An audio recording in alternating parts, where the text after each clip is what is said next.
السلام عليكم، عاملين ايه؟ في ناس بتدخل تسألني كتير عن إجراءات الزواج من أجنبية في مصر أو في أي بلد عربية وعن إجراءات الفيزا، مع إني كنت عامل فيديو قبل كده كنت شارح فيه إجراءات الزواج وإجراءات الفيزا، فتقريبا الفيديو ما كانش واضح للناس كويس، عشان كده في ناس كثيرة بتدخل تسألني عن إجراءات الزواج وإجراءات الفيزا. فأنا في الفيديو ده هتكلم عن إجراءات الزواج من أجنبية في مصر أو أي بلد عربية، فهي إجراءات الزواج واحدة في كل البلاد العربية. فيا ريت تكمل الفيديو للآخر علشان تفهم أنت هتعمل إيه، وهو الموضوع سهل جدا بس محتاج شوية تركيز والدنيا كلها تبقى تمام. وأولا أنت مش محتاج محامي خالص علشان يخلص لك إجراءات الجواز أو يخلص لك الورق بتاع الجواز، أنت مش محتاج المحامي أصلا، والمحامي هياخد منك فلوس كتير وهيستغلك. فانت ابعد عن موضوع اللي انت محتاج محامي عشان يخلص لك الاوراق، وكده كده كل الاوراق المطلوبه انت وزوجتك لازم تكونوا موجودين عشان تعملوا الاوراق دي. ففي الحاله دي اصلا المحامي ملوش اي لازمه، فاركن المحامي على جنب علشان هو حرفيا ملوش اي لازمه، والموضوع ممكن ياخد معاك يومين او 3 او اكتر من كده على حسب الدنيا ماشيه معاك ازاي. انا الموضوع اخد مني حوالي اسبوعين، وده كله كان بسبب ترجمه ورقه واحده اخدت لوحدها حوالي 10 ايام،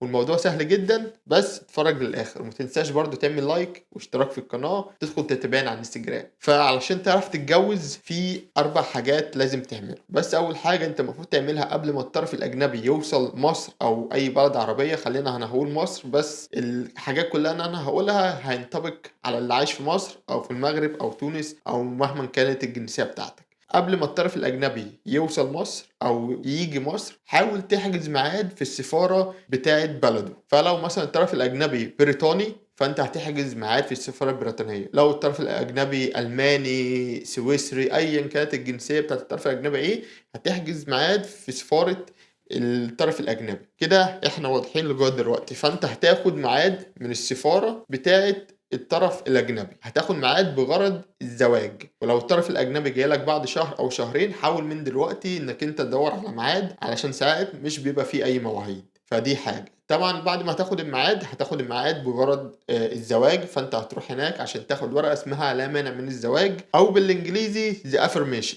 طبعا هكتب لكم الكلمة هنا عشان تبقى عارفينها بتتكتب ازاي. فانت هتحجز ميعاد مع السفارة علشان تاخد الورقة دي. بعد ما الطرف الأجنبي يوصل مصر، في شوية حاجات برضو محتاج انك انت تعملهم. أول حاجة هي الصور الشخصية. الصور الشخصية انت ممكن تعملها قبل ما زوجتك تيجي أو زوجك يجي. ممكن تصور مع نفسك، طبعا مش أقل من 12 صورة وكلهم خلفية بيضة، لأنك انت حرفيا في كل حاجة هتروح تعملها هتحتاج صور شخصية وصور بطايق وصور باسبور.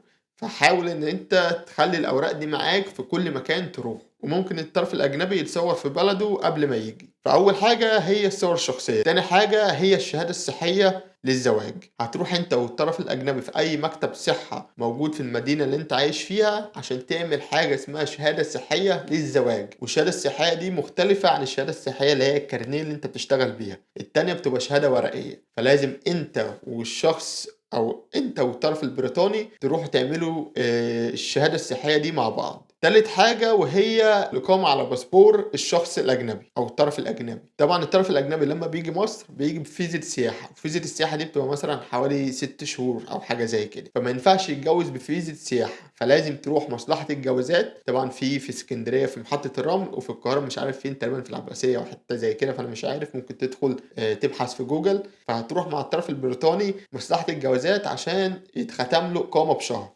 وانت هناك في مصلحة الجوازات هتسألهم انا عايز اقامة بشهر بغرض الزواج، ولازم تأكد على غرض الزواج. وانت راح تعمل الشهادة الصحية لازم تاخد صور باسبور للشخص او الطرف البريطاني، وصور بطايق ليك، وصور شخصية. ولما الطرف الاجنبي يروح ياخد الاقامة بشهر لازم يكون معاه صور باسبور. رابع حاجة ودي الأخيرة، إنك أنت هتروح الميعاد بتاع السفارة علشان تاخد ورقة الممانعة. ولما تاخد ورقة الممانعة هتروح تكتبها من الشهر العقاري ومن الخارجية. وانت في السفارة خلي الطرف الأجنبي هو اللي يتعامل، انت ما تتعاملش، خليك انت على جنب، وخلي الطرف الاجنبي هو اللي يتعامل في كل حاجه. لو حتى عايز اي حاجه اسال الطرف الاجنبي هو اللي يعملها. ورقه الممانعه اللي انت بتاخدها انت ممكن تجهزها قبل ما تروح السفاره. انا الصراحه مش عارف ازاي، بس في ناس كانت مجهزاها قبل ما تروح السفاره في فايل تقريبا بتنزله وبتروح سايبر وتعمل الحوار ده كله، او ممكن تعمله في السفاره عادي، بيبقى فيه جهاز كمبيوتر وممكن تعمله في السفاره. الشخص الاجنبي او الطرف الاجنبي هو اللي بيعمل الحوار ده كله، وده بيبقى عبارة عن أنت شغال والّا لأ، لو شغال مرتبك كام،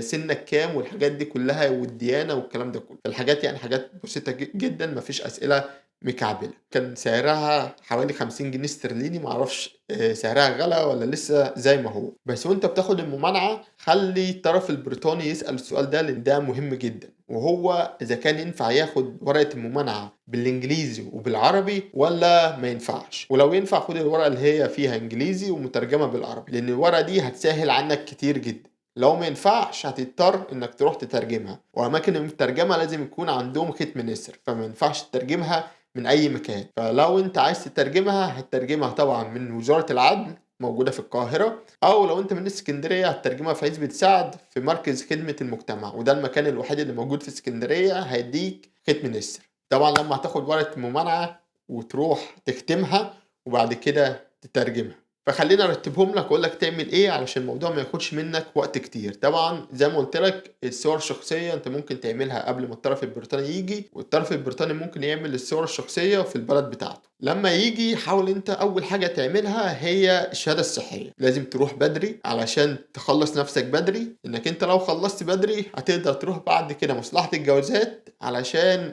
تاخد الإقامة اللي هي بشهر. لو خلّصت الحاجات دي كلّها هتقدر بعد كده تروح ميعاد السفارة. أنت ممكن أول حاجة تعملها تروح ميعاد السفارة، بس أنا بالنسبة لي إنّك أنت تخلّي ميعاد السفارة في الآخر، وده علشان أنت ممكن بعد ما تخلّص لمّا تروح السفارة برضه حاول إنّك أنت تروح بدري، وممكن لو خلّصت بدري وخلصت الأختام بدري ممكن تروح وزارة العدل في نفس اليوم تخلّص الدنيا دي كلّها، فممكن الموضوع ده كلّه ما ياخدش معاك يومين 2.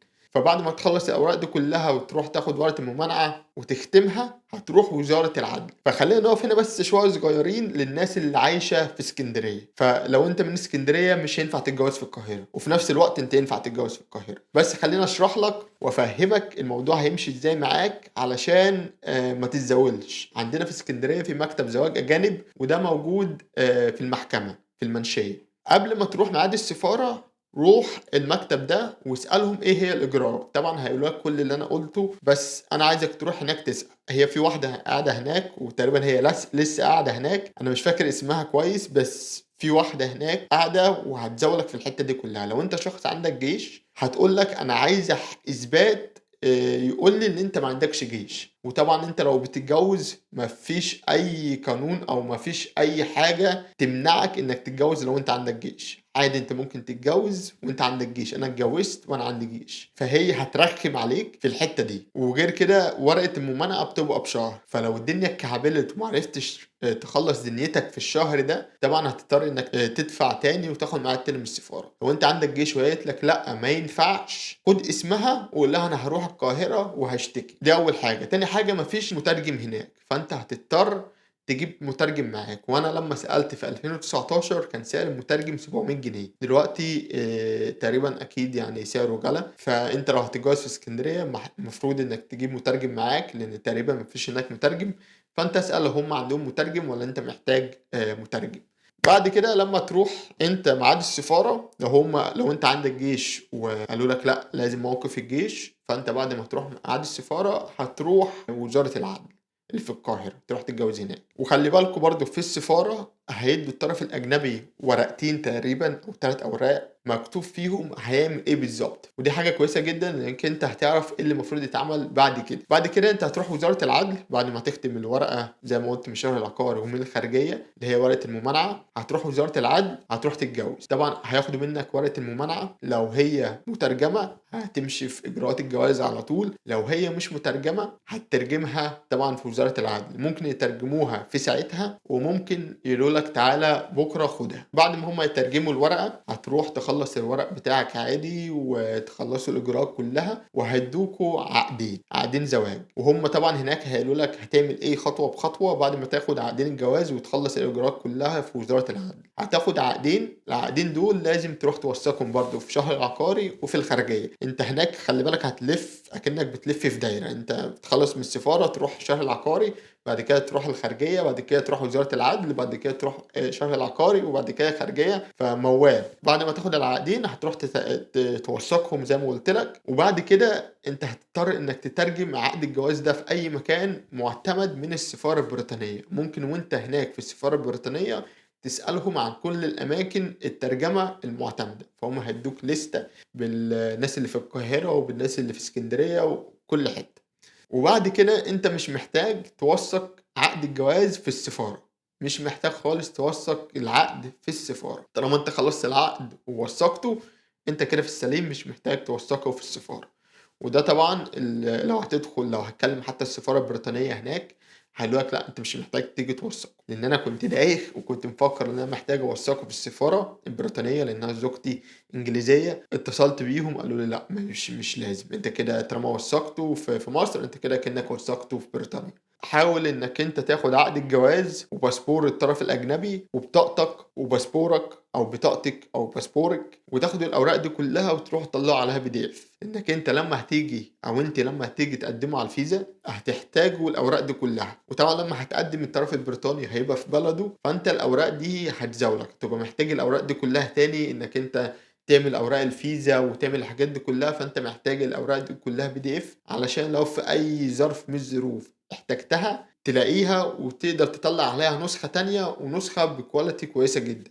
وان شاء الله اشوفكم في الفيديو الجاي واقول لكم ايه هي اجراءات الفيزا لبريطانيا. ان شاء الله يبقى فيديو سهل وبسيط زي الفيديو ده. وما تنساش تشترك في القناة وتعمل لايك وتابعنا على الانستجرام. ان شاء الله اشوفكم الفيديو الجاي. السلام عليكم.